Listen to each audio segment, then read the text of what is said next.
సభాధ్యక్షులకు, సహచర సభ్యులకు ఈ ప్రత్యక్ష కార్యక్రమాన్ని ఉత్కంఠంతో, ఉద్విగ్నంతో వీక్షిస్తున్నటువంటి అశేష తెలుగు ప్రజానీకానికి, మా అమరావతి ఆత్మ బంధువులకు నా హృదయపూర్వక నమస్కారాలు.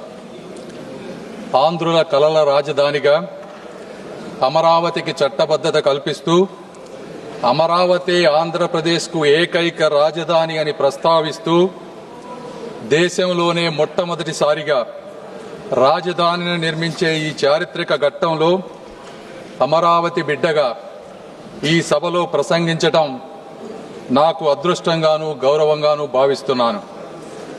ముందుగా తరతరాలుగా సాగు చేస్తున్న భూమిని రాజధాని నిర్మాణం కోసం త్యాగం చేసిన రైతన్నలకు, వందలాది రోజుల దీక్షతో శాంతియుత ఉద్యమం చేసిన మహిళామ తల్లులకు హృదయపూర్వక కృతజ్ఞతలు తెలియజేస్తా ఉన్నాను.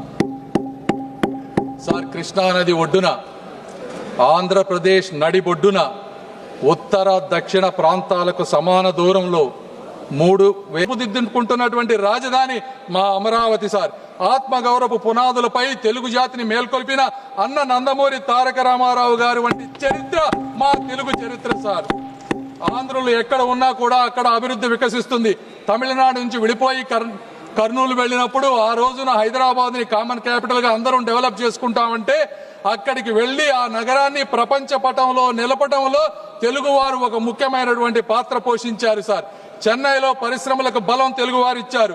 బెంగళూరు, పూణేల్లో సాంకేతిక విప్లవానికి తెలుగువారు ముద్ర వేశారు.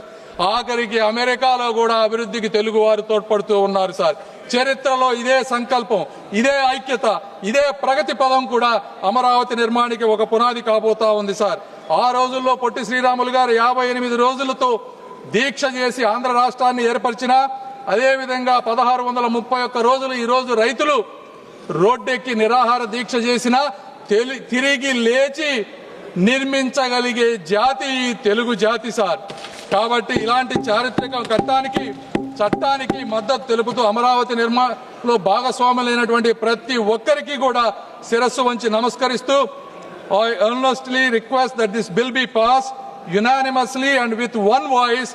Jai Hind, Jai Andhra Pradesh, Jai Amaravati.